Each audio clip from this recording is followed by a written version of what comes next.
Hi everybody and welcome to my channel. Today I'm going to be making a consistency video for you guys. I know there's been a lot of questions that have been asked on my Facebook page about consistency, so I figured a video is definitely something that would benefit a lot of you. So consistency is huge to make your day, whether it's good or bad. So I want to help you out a little bit. I'm going to make some glaze icing for you on this video. Then I'm going to show you how to count or how to decide what your consistency is. And let's get started.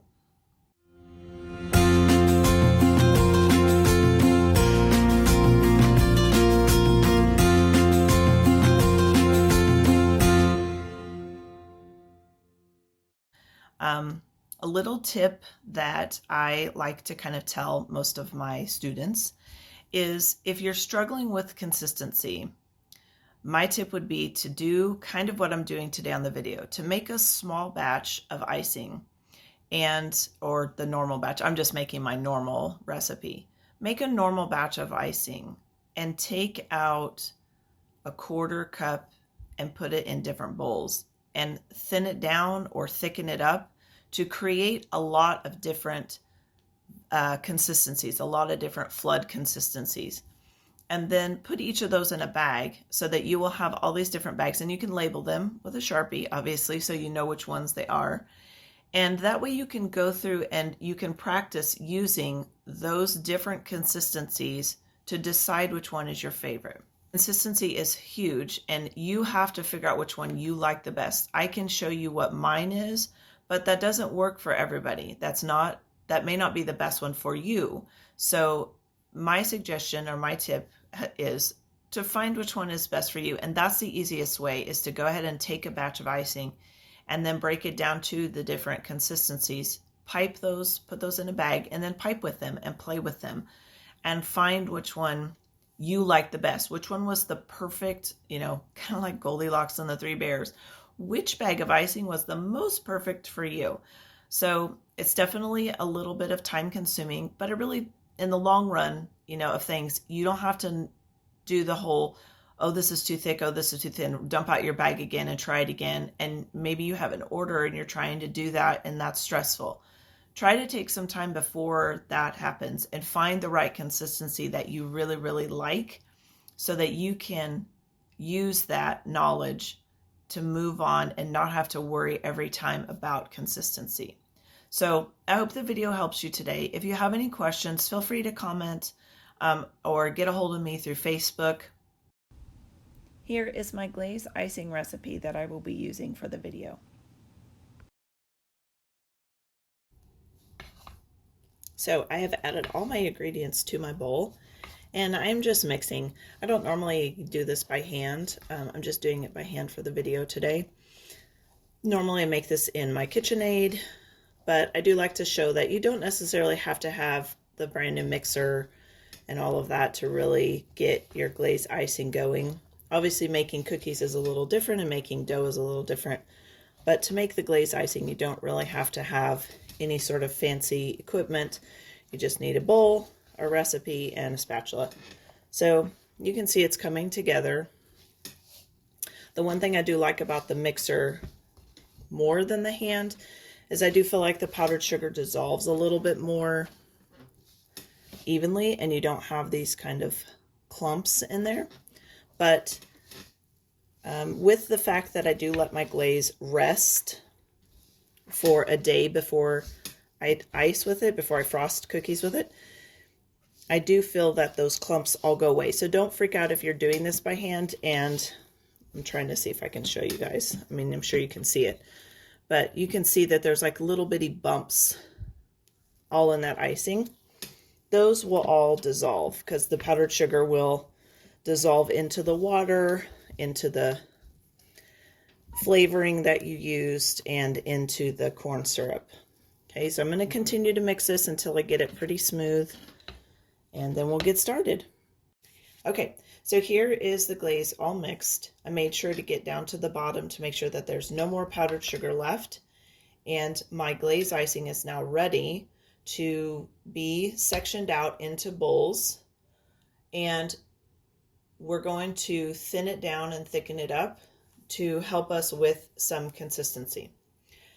First, before we get started with that, I want to talk about how do you even count or how do you track consistency? How do you know what consistency is in this bowl right now? So the way that I count it is I use the bead method. I don't even know if that's such a thing, but it's what I use. And what I'm going to do is I'm going to drape a ribbon of icing across that main bowl. So you see that main bowl, it's just got all the icing sitting in the bottom. I'm going to take my spoon or spatula or whatever you used, and I'm going to pull up some and I'm going to drape it across. And then I'm going to start to count in my head, 1 Mississippi, 2 Mississippi, or you can get a stopwatch, whatever. And you want to count to see how long it takes that ribbon or bead of icing to go back down smooth. Okay?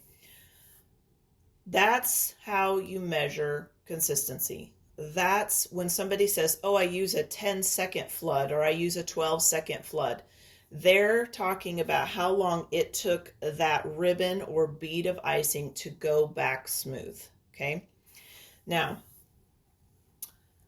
one thing to keep in mind, and this is a great example right now. My icing, I've been talking for a while, longer than 20 seconds. That icing is not going smooth.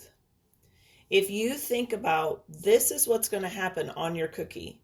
When you flood your cookie with this thick of icing, that is what's going to happen. It's not going to go flat on its own. But if I take the bowl and I wiggle it a little bit like we do our cookies sometimes, or we shake them, that ribbon now has gone smooth. Just remember, whatever happens in this bowl is what's going to happen on your cookie.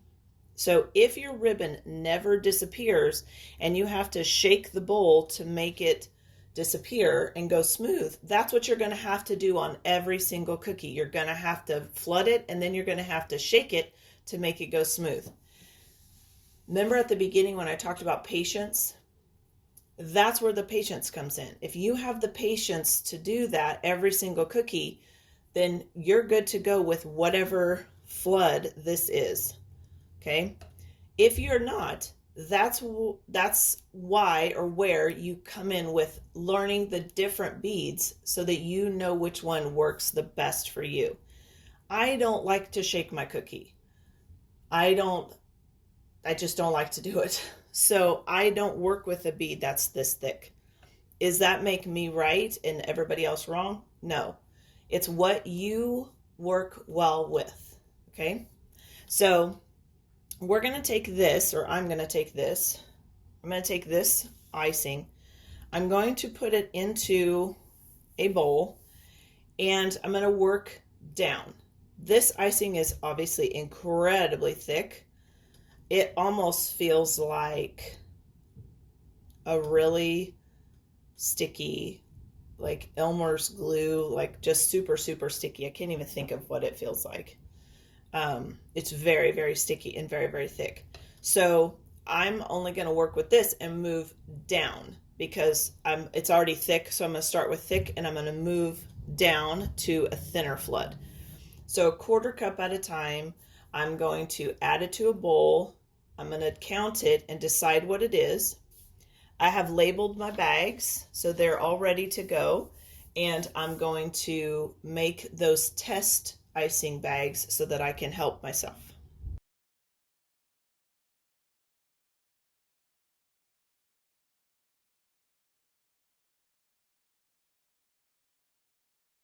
So this is the first 1/4 cup of icing I took out of my big batch of icing, and I want to get an accurate count on this. So I'm going to do the same thing that I did in the big bowl, and I'm just going to drape a ribbon across, and I'm going to count it. Knowing what we know about the big bowl, this never went smooth. So I want to make sure I know what the count is on it before I put it in the bag. So again, I'm just watching that ribbon and counting it as it smooths down. So I'm going to call this a 15-second count. It has been 15 seconds and it still has not gone flat. If I shake the bowl, then I know it will go flat.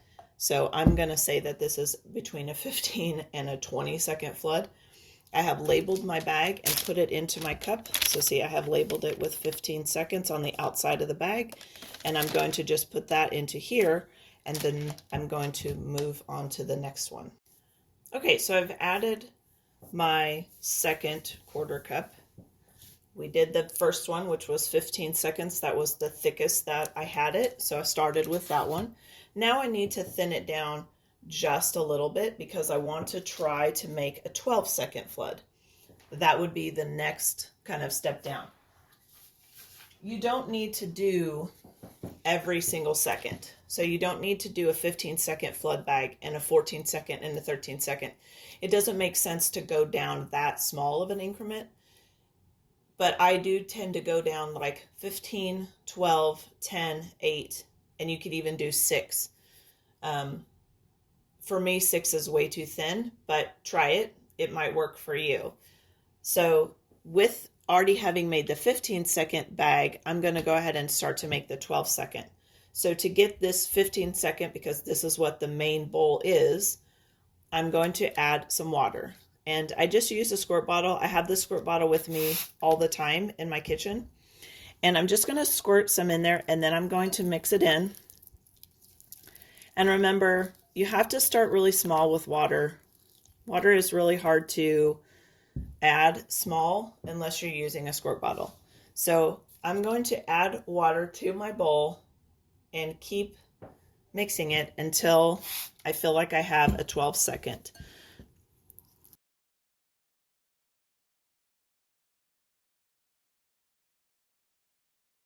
That was too much water, so now that is a 10-second flood. I counted it. It was 10 seconds for that little bead of that little ribbon of icing to go down nice and smooth. So I don't have the 12-second, and I could leave it, go back and add powdered sugar to it. But if I'm going to go ahead and do a 10-second bag, I'm going to go ahead and put that in bag. So this is a 10-second, and I still would like to make it 12, so I'll just start again. So here's my 10-second. Okay, so I did the 10-second. I have the 15-second. Now I need to make the in-between. I'm going to try to make the 12-second. With the last one that you saw, I only added 2 squirts of water to it, and it was already down to a 10-second. So that just goes to show you how quickly the addition of a little bit of water has on, the glaze, the consistency change. So again, I'm starting with a quarter cup of my main bowl of icing, which is about a 15 to 20 second flood. I'm only going to use 1 squirt of water, and I'm going to go ahead and stir that up. And I'm looking for, again, the 12-second. I made the 10 because I got a little too overzealous with the water. So now I'm looking for the 12. And a lot of times I don't use a big bowl like this. So sometimes it's a little harder to get a bead when you've got a bigger surface for the bowl. So a lot of times I'll just scoop it into the side so that it has a main part. Okay, so this is more of the 12 seconds that I'm looking for. I had to go back and recount it again, just so that you guys don't have to sit here on camera. But this is a 12-second flood. 12-second for me, I still have to shake the bowl a little bit to finish off the smoothing out, but it is definitely not as thick as the 15-second that we have in the big bowl that we made at first. You can kind of see it drapes off of your spatula a little bit more flowy. My spatula doesn't stick as much into it as it does for the 15-second, and I counted it. So I'm going to bag this one, and then we have one more to do. Okay, for this last one, we're going to do the 8 seconds. So this icing is going to be considerably thinner than what you've seen so far. And again, going to add the water 1 or 2 squirts at a time. Since I know I'm going to go a little bit thinner, I'm going to go ahead and add in the 2 squirts and then work with it that way. But I know I'm probably going to end up adding more water. I also scrape along the side, especially when you're using the squirt bottle. It does tend to squirt on the side of the bowl, and there's nothing worse than squirting it and then it drips down into it and changes everything really quickly.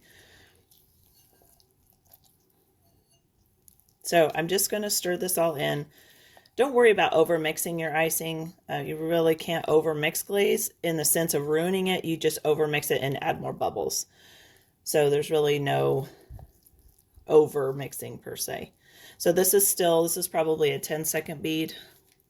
I'm going to go ahead and add a little bit more water just because I want it thinner.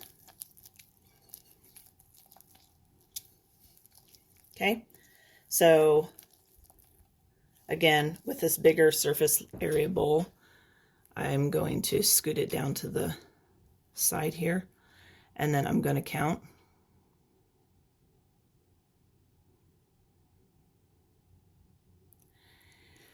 And just a quick little note, I do count the whole ribbon. So I will, when I pull a ribbon or a bead across, I count the whole thing from all the way to there to there. So I don't just count a certain spot. So this is about a 7 to 8 second bead, or 7 to 8 second flood. It is a little bit thinner than an 8 second. So kind of did that on purpose. So I want to show you what to do if you get it too thin. So if you get it too thin, you're going to go the opposite way, which is you're going to add powdered sugar. And powdered sugar is kind of the opposite of the water. It takes quite a bit to change the consistency of it. So I added, just a regular spoon that you use at your table, and I just added that in there, and then I'm going to stir this together, okay? And it's not going to change it a whole lot, but it might thicken it up just enough that I can get a more accurate 8 second bead. You just want to be accurate with this stuff so that in the long run it will help you figure out which consistency you like better.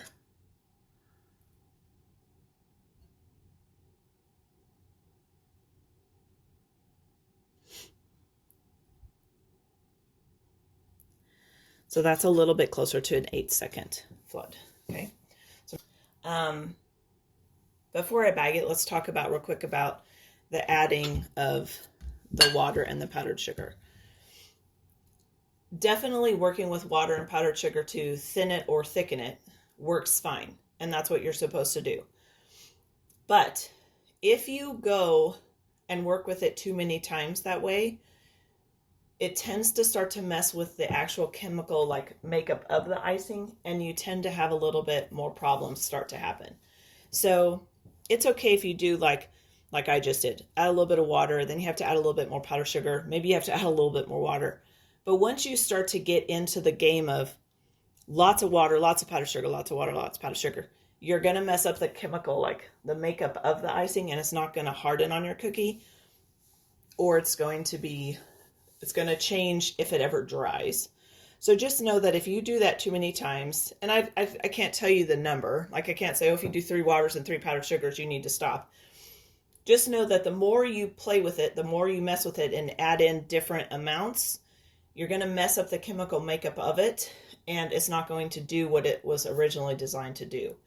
So try to find as close to that match as you want to. You maybe not nail it head on, but you'll at least get close enough, and try not to do too many different additions of the water and the powdered sugar.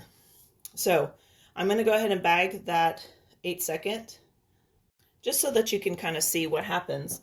This is another 1/4 cup of the icing that we made, and I'm going to thicken it up. So it is already fairly thick. So I want to thicken it up just so that you can see what happens when you do thicken it up. So I'm going to add some powdered sugar. I'm going to stir it in and show you what happens to it.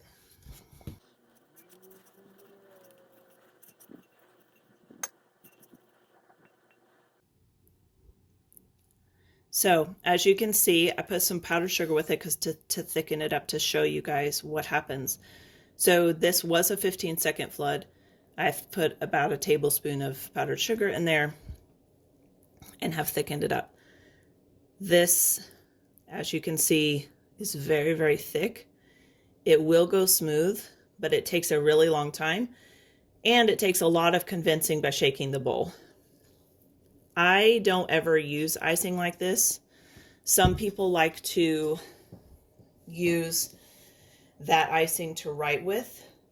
I have never done that, so I kind of wanted to try it to see if it actually works. I usually use detail glaze, which is a whole nother video, to do that. So I wanted to try it, so I thickened it up quite thickly. That didn't make any sense, but whatever. I thickened it up, and I'm going to go ahead and bag it and see if it works with writing. So I just kind of wanted to have you guys along for the test ride. Okay, so now I have all my icing bags made. Now it's playtime. So now I'm going to grab my cookies, and we're going to outline and flood them with each of the consistencies just to show you the difference. Okay, so now we're going to see which consistency we like to use better on our cookies. So I have all of our consistencies up here. I have the really thick, which I'm going to use to kind of practice with some writing. 15 second, 12 second, 10 second, and 8 second. Again, if you wanted to go ahead and make a 6 second or 5 second, you could totally do it. I just feel like that's a little too thin for me. I have some sample cookies. These were just some leaves that I had made for some extras, and they're kind of the perfect size. You don't want to have a huge cookie to practice this on unless you really want to have a real feel for how long it takes you. So definitely you could have different size cookies to show if you have the hand strength, like I talked about at the beginning, to use those thicker floods, okay? So I'm going to go ahead and cut my bags. I'm going to talk about that for just a quick second. I tend to use the pin example when I'm showing people how to cut their bags. So everybody knows, you have click pins that you have. And so I just tell people to measure using the part that clicks out. And I usually cut my bags about that far down. I say that it's usually about a 3. So if you do have any sort of Wilton tips, you can definitely take your bag. I kind of press on it so that there's a little bit of air up in this tip so it's not flat. And you can take that 3 tip and put it on there, and then you can cut wherever that is, and that should be an approximate for a 3. I like a 3 tip.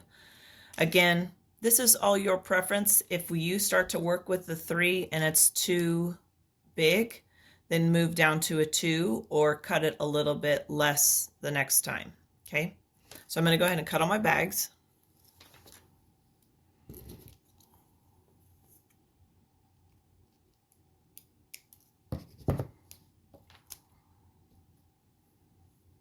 Okay, so I have all my bags cut. I had to put them on something because, as you all know, when you work with glaze, it just always comes out of the bag. So you can't just leave them laying on your table or else they just go everywhere. So I just laid them on another cookie that I'm going to use a little later. And I'm going to start with the thinner flood. So this is the 8 second count, cut at about a 3. And I'm just going to outline my cookie. I'm going to try to keep my outlines all about the same distance away from the edge of the cookie. I do think several people that use glaze, that start using glaze, and they've moved over from Royal, this part is where we get in trouble the quickest. So if you're using glaze for the first time and you've always used Royal, or if you're just, I guess, starting glaze for the first time also, you cannot go all the way to the edge of the cookie with glaze. You can as you get more practice. You can as you go up higher in the flood count. You can definitely make 2 different. You could make an outline consistency and a flood consistency. There's all sorts of options if you want to get to the total edge of the cookie. But with glaze, it's really hard to do that. So my tip, if you're just learning and you're just beginning and you don't want your cookies to flood over, is to keep your outline on the inside of your cookie. You don't have to keep it inside a tremendous amount, but if you put it all the way to the edge, it is going to run over regardless. So I just flooded that cookie. I left that outline you know, on the kind of inside of the cookie. And then I'm going to go back and I'm going to flood. And I'm flooding and watching to see if I like the hand strength. I'm flooding to see if I like if it's smoothing down. I'm kind of paying attention to all those things to make sure I can decide whether I like the 8-second or whether I don't. Okay. So for me, the 8-second is really, really easy to come out of the bag. It didn't take a whole lot of hand strength. I was obviously trying to get through quickly for the video. And it's flooded nicely. I haven't had to shake the cookie. I haven't had to tap the cookie. It all flooded nicely. It's staying within its boundaries. It's not running over. So for me, the 8-second count is pretty much one of my favorites, especially if I'm looking to flood a lot of cookies. It's less hand strength, and so it doesn't, you know, bother me as much. So 8-second is one of my favorites.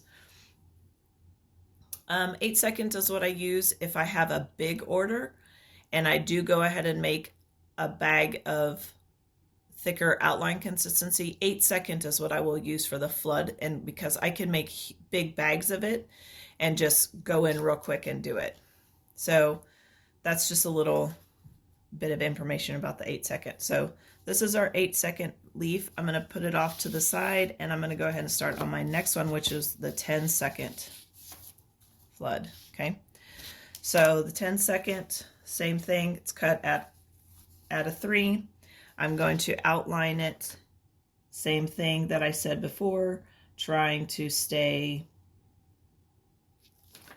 on the almost edge, but not the edge of the cookie. Okay, and then I'm going to go back and I'm going to flood it with this one the same way that I flooded with the 8. I'm just going to kind of turn the cookie a little bit. So I'm kind of doing this so that the camera, my hand is not under the camera the whole time. This is not the normal way that I flood though, but just so that you guys can kind of watch the smoothing down happen. Okay. So far it's definitely not smoothing out as quickly as the 8 did, which we knew because that's what it did in the bowl. It's still smoothing down though. I'm not tapping the cookie at all.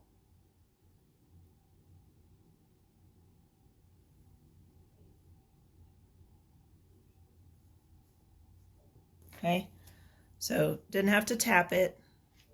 It's going to go smooth. It stayed on the inside of the cookie. It didn't run over. Just going to kind of pull that out. Definitely was harder to squeeze out. So a little bit more hand strength, but patience-wise, don't really need any patience with that. I didn't have to do anything to it. It just automatically smoothed out on its own like Glaze is so known for. So 8-second came out bag real quickly, smoothed out very quickly, didn't take a whole lot of hand strength. The 10 was a little bit harder to pump out, but it eventually all smoothed out on its own without any help. Okay, so I'm going to push that one to the side, and I'm going to try to keep them in order, and I just kind of try to keep repeating what I'm saying to you guys so that I remember which one I liked the best. Okay, so next I'm going to use the 12-second. 12 seconds going to be obviously a little bit thicker. Okay, so same thing, I'm going to outline, not on the edge, kind of fold down that. So just outlining here.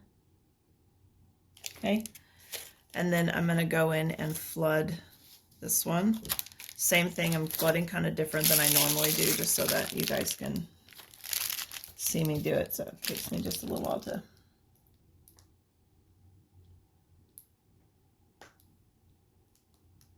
Okay, so you can see that it's quite a bit thicker, not quite a bit, a little bit thicker than the 10-second. It's definitely a little bit thicker to push out of the bag.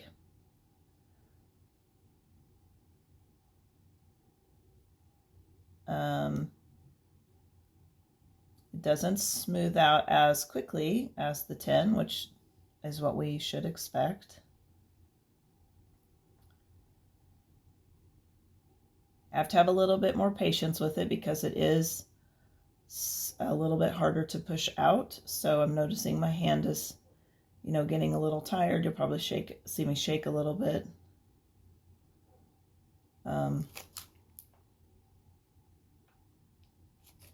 I am noticing, and you guys probably can't notice it because it's on camera and it's easier to see it here. Noticing that the 12 is a lot more puffier than the 8. The 8 looks kind of thin, almost like I dipped the cookie, whereas the 12 is now starting to look a little puffier and stand up above the cookie.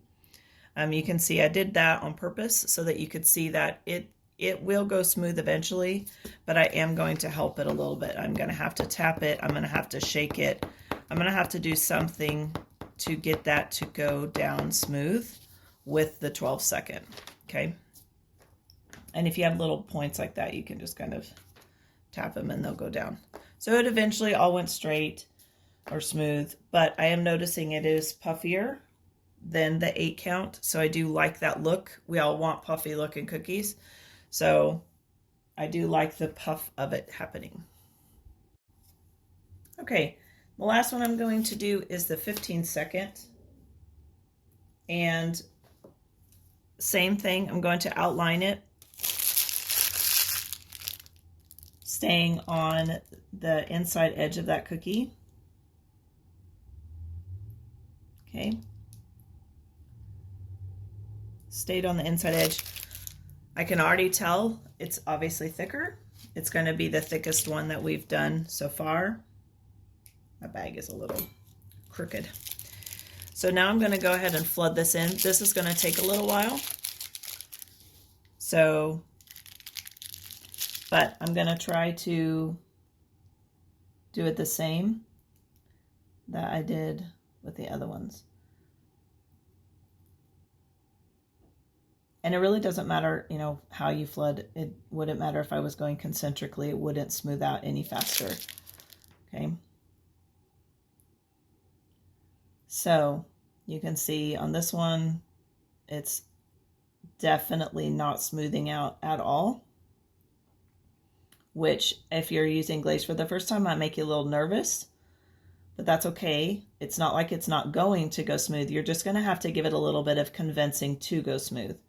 So I'm just going to pipe in the rest, and I'm squeezing my bag fairly hard. So this definitely, you have to have a lot more hand strength for and build up your hand strength. You can also wiggle it around a little bit and it will help with the kind of, but this one I'm going to shake.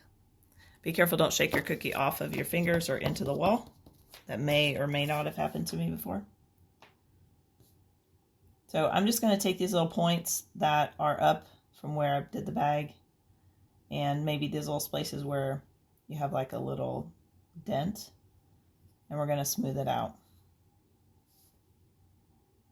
Okay, so 15-second count is definitely puffier.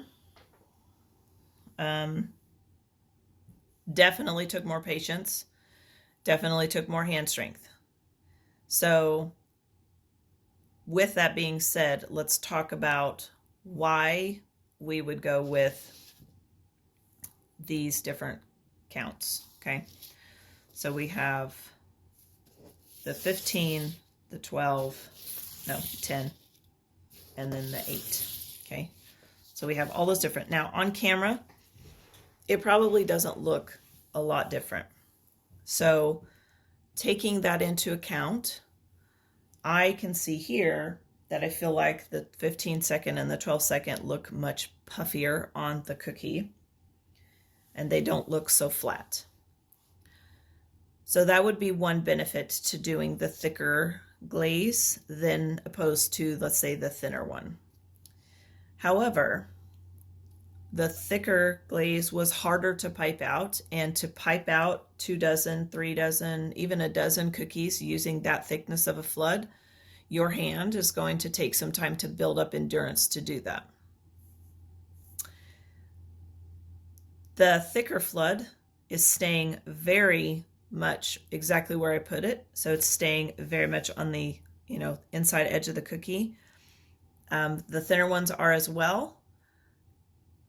But if you have very intricate cookies or very intricate areas, I would say the thicker flood is going to hold its shape more.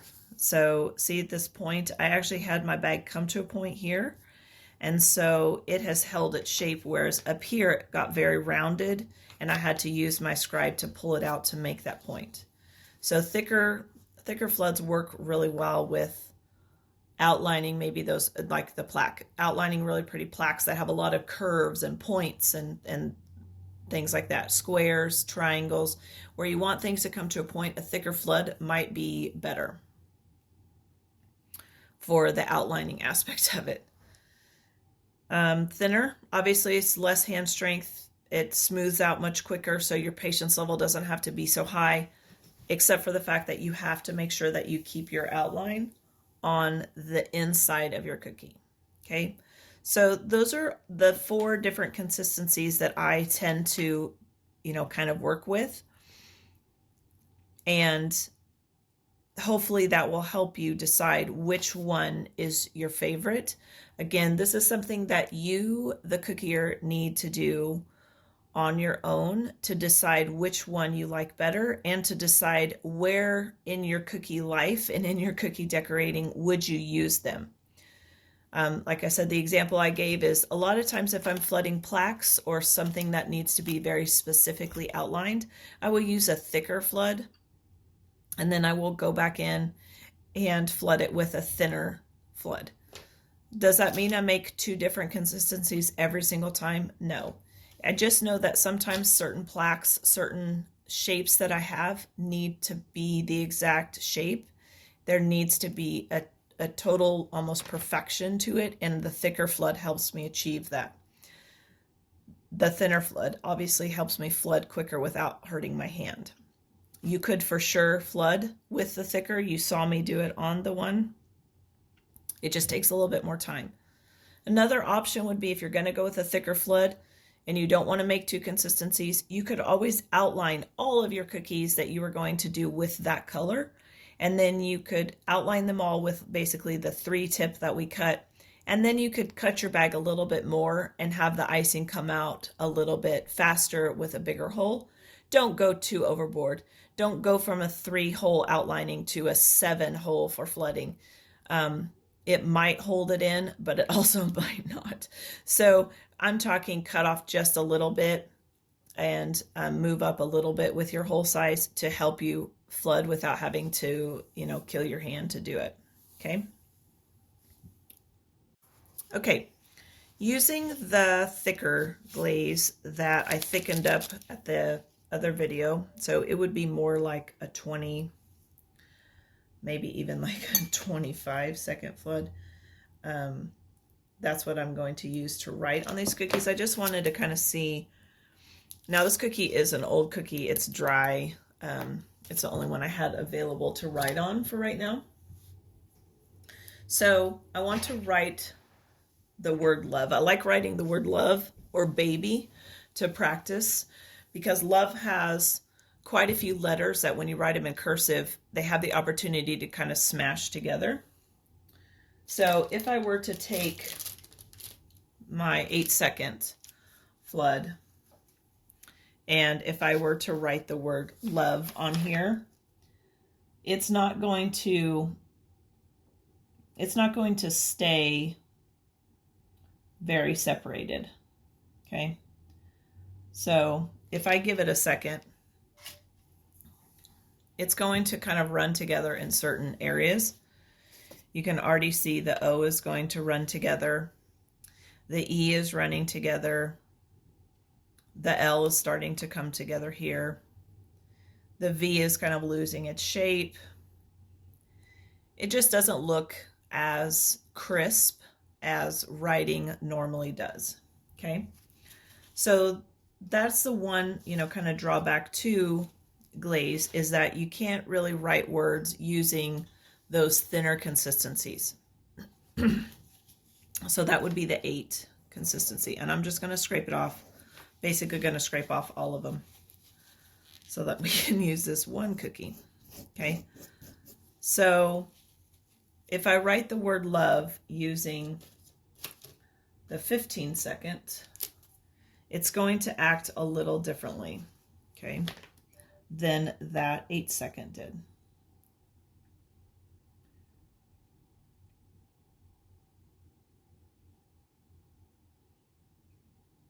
So this is what I was interested in seeing, is if the thicker consistency will hold its shape and will hold onto that instead of making it look kind of all run together. So far it's doing really well. I'm really surprised that O is not going together, but I am noticing the V is kind of losing its shape a little bit. But compared to the 8-second, that's a really good improvement. And that was just from the 8-second flood to the 15-second flood. So that, turned out really well. Look how well that O is staying out there. It's looking very well. But some of these more definitive points like that E and the V staying very sharp looking, that's also what I'm looking for. So I'm going to scrape this one off also.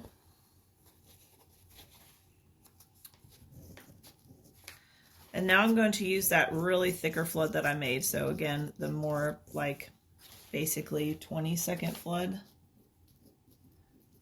So I'm going to use that for writing the same word. I'm going to write the same word, love.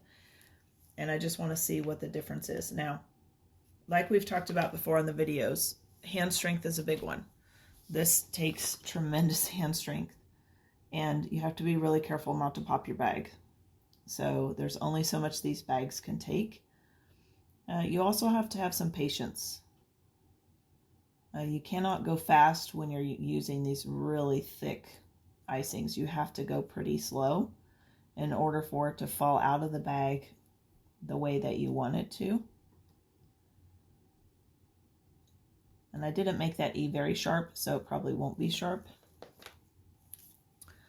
But you can see the difference already from when we wrote with the 8-second to when we wrote with this really thick flood. The O is even, this little loop right here is even staying up above so is the E. The V is not kind of pooling together. The E is staying separate. So my assumption of what would happen is correct. The thicker you make it, the more you can do writing.